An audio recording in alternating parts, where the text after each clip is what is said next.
I think we can all agree that the Ford Explorer is the grandfather of the SUV as we know it today. I mean, just the numbers themselves speak volumes of this vehicle's importance. I mean, over 8 million have been sold since it arrived in 1990. I mean, if you go back at the time and you think about the lineup of trucks or SUVs that were available, very few were, I guess we could say, family oriented or urban friendly. Let's call them like that.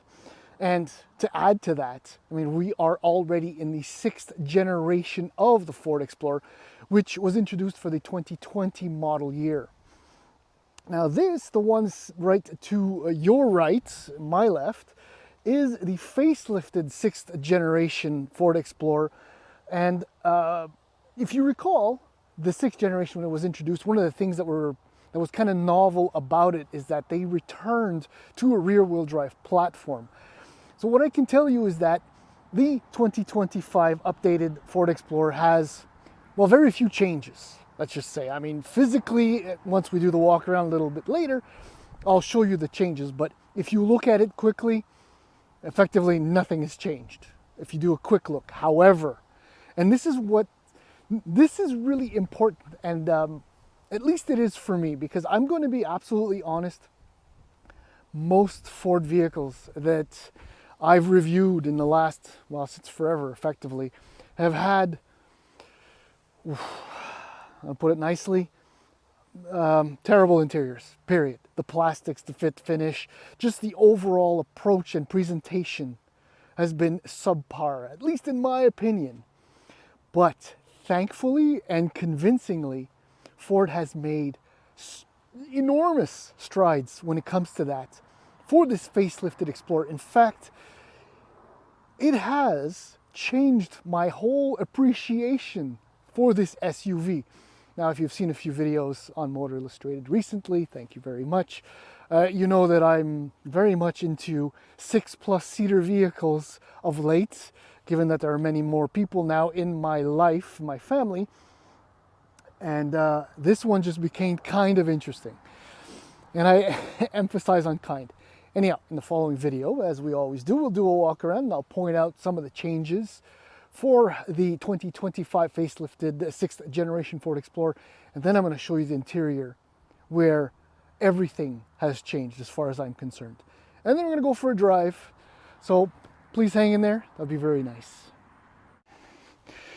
Okay, so in Canada, base price for the new trim Ford Explorer Active, so Goner, XLT, and all the other ones, is $50,535. What you get for that money is heated front seats, power tailgate, adaptive cruise control, towing package, all-wheel drive. So the base equipment is actually fairly complete. It also includes 12.3-inch digital instrument cluster and a 13-inch touchscreen display. Active, by the way, I remember seeing Ford Focus Active, which was a version of the station wagon, if I'm not mistaken, from a number of years ago. Actually, Active is going to be a new base trim, even in the new 2025 Expedition. At the very other end of the spectrum is this model, the ST, which is $69,135, and in the past has represented 50% of all Explorer sales in Canada, which is completely insane when you think about it. Almost 20 grand more for, well, for power, bigger wheels and all that. Speaking of bigger wheels, all 2025 Explorers have new wheel designs. These 21s actually on the ST look fantastic. Very, very good looking. But as I said in the intro, the design changes are subtle but still present. I mean, the grille is a little bit different, it's a little bit taller, the headlights are redone, there are new different trims which are gloss black additions. From the profile, you can't tell a 24 from a 25. That was never the goal. I mean, the design is actually aging not that bad. And in the rear, the tail lights are now connected, which is very trendy these days. Every automaker is doing it. I mean, overall, the styling of this SUV actually works quite well. And one thing is back to, I don't know if anyone's ever noticed this, but the tailpipes are not actual tailpipes. You see? I don't know if you can see that, but the Apparently owners don't like it when their tailpipes are black, so what they've done is the cutouts, you can see like the tailpipe aims downward. Anyway, big detail for absolutely no reason. Styling is nice. Between the Active and the ST is the ST line and the Platinum. So as I said, power hatch standard. I don't have actual trunk numbers, I'm really in the shot. But as a 3-row SUV, it actually kind of works. There isn't that much room back here, though. Let's try it anyway. Oh, I shouldn't have done that. That was a bad idea. I'm going to leave that in because that's funny. But yeah, there's room under the floor. I won't show you the 3rd row, but what I can tell you from this vantage point is that it's not a good one. The seat cushioning is very, very thin. There isn't much room, and the cushion itself is very close to the floor.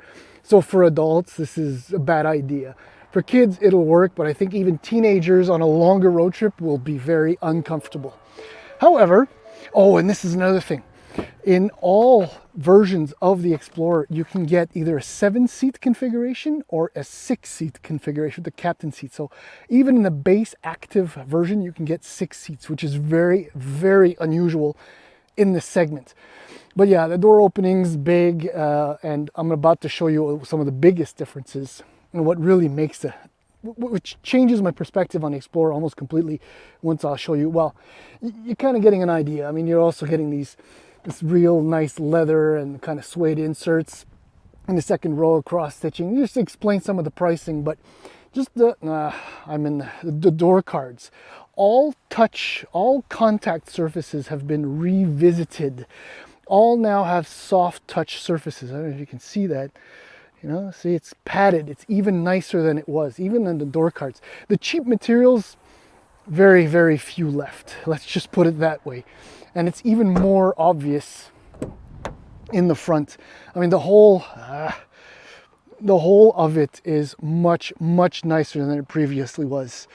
Well, I'll get in a second, but this new steering wheel is a good shot. It's actually quite nice. Big fat grip.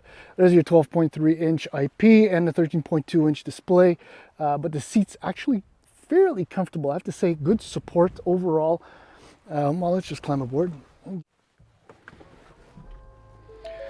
Yeah, I'm just gonna go right out and say it, but the dashboard is beautiful now. All these surfaces now have a little bit of padding to them, even down here on the side. Oh, there's actually a cool Easter egg here. You can see it, all the generations of the Explorer. I like that. Storage is really nice. I don't want to stop talking about the materials and the styling, the surfaces. There's actual texture. It doesn't look cheap. And the B&O, extended grills, B&O audio. Really, it just comes together. Only the top of the dash is kind of cheap-ish looking, but to the touch, it's not that bad. It's actually padded. What am I trying to say? I'm trying to say the dashboard looks fantastic. The interior looks premium. There's a lot going on, a lot of surfaces and textures, and they really come together nicely, and I love the cross-stitching. This little shelf is fantastic. This is kind of a hidden storage. The only thing I don't like is this frickin' wheel, but who am I to complain? Storage is decent, door bins are not bad. Maybe a little shelf here would have been nice, but now I'm being really difficult because otherwise, everything works really well. The screen is lovely, and it's just, well, okay. My eye line is here, so it's well below the base of the windshield, and the displays here is actually not bad. Again, my driving position, often, I lose part of the display behind the steering wheel, but everything works out. Even visibility is not bad. There's another Easter egg right there, little Explorer. The base of the A-pillars with the block-off plates for the mirrors, kind of big, but you do have a little bit of an opening there, so it works out nicely. The bottom line is the interior now makes sense, and I guess it's a good thing because for 70 grand, there's a lot of SUV. There's a few more, kind of neat. I love these little details, but it's really nice, and the drive ain't bad either. So let's do that now. I still have a hard time with the wheel. I think I always will. I often go when I do a 3-point turn. From drive to reverse, I go right into park and I tap on the accelerator, but it, lands into park. So anyhow, but that's neither here nor there. At the moment, as you just saw in the video, we are in the ST, but this morning we got to drive the ST line, which essentially looks identical to the ST. The biggest difference being the turbocharged EcoBoost 2.3 four-cylinder engine under the hood, 310 horsepower, 310 pound-feet of torque. For 99% of applicable applications, that kind of power is more than adequate. It's a generous dollop of torque that is far beyond that of, well, whatever remains of the naturally aspirated V6 engines in the segment. So it's fine, and fuel economy is actually not bad. We were well under 10, but we were driving nicely, which reminds me, we also used Blue Cruise, which works quite well. I mean, you can use the turn signal and, you know, it will change lane on its own. It's a little bit kind of nervous most of the time. It wants to absolutely make sure that, you know, you're paying attention. Whereas, say, Super Cruise from GM or even the Korean equivalent, it's a little bit more permissive. But all in all, it works well. The ST, however, as we know, EcoBoost V6 3-liter twin turbo, 400 horsepower, 415 pound-feet of torque, and yeah, it's considerably quicker. And in, although let's be fair, slightly different, more agitated driving, fuel consumption is about 40% higher. But it's okay, we're kind of enjoying the extra power. In both cases, still a 10-speed automatic transmission, but it's been reprogrammed to offset the absolutely annoying turbo lag or slow throttle response. From my position right here and earlier, it seems to be better. I wouldn't say that it's gone. I wouldn't say that we don't have to worry about it. However, for most people who will drive their Explorer with either engine, probably will never notice. One thing I did notice, however, is the ride quality. I haven't driven an Explorer in a couple of years, and I forgot how compliant, actually. And look, we're on the 21s here, and we're in Quebec, you know, where the roads are always less than perfect or beautiful. And for the most part, on the 20s and the 21s, and 20s on the ST line, it's really comfortable. It's generally quiet-ish, though wind noise is fairly present. I don't know if you can hear it, but you know, I'm driving only slightly above the speed limit right now, and it's a little bit noisy. Otherwise, the brakes, very nice in both versions. This has beefier brakes because extra power. I have nothing absolutely negative to say, except for one thing. And Ford has no electrified powertrains for this yet. There used to be a hybrid version, which I reviewed, I forget when, 2 years, 3 years ago, which was okay, to say the least. And as far as we can tell, for next year, for 2026, the only thing we can expect is a Tremor, which should be very cool. I'll wait a minute. No, that's the Expedition, because we just saw an Expedition, so I got that wrong. Scratch that, okay? Yeah, electrified powertrain. I don't know. Ford will be in desperate need of this. They were very gung-ho with their EVs, but I guess time will tell.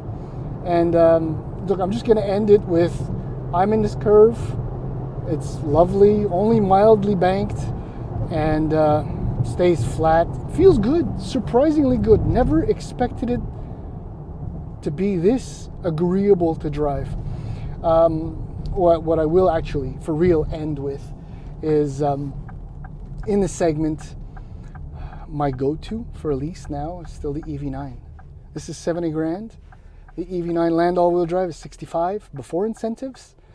And I don't know if it'll do 0 to 100 kilometers an hour in 6 seconds like this one, but it's certainly not much slower than that. Otherwise, what, Pathfinder, Pilot, Highlander Hybrid is still really a go-to alternative. The Telluride, the Palisade, the number of options, the Grand Cherokee L, the number of options is nearly endless. This one ain't bad. It's not the best. Again, electrified Highlander or my current sweetheart in the segment, the all-electric EV9.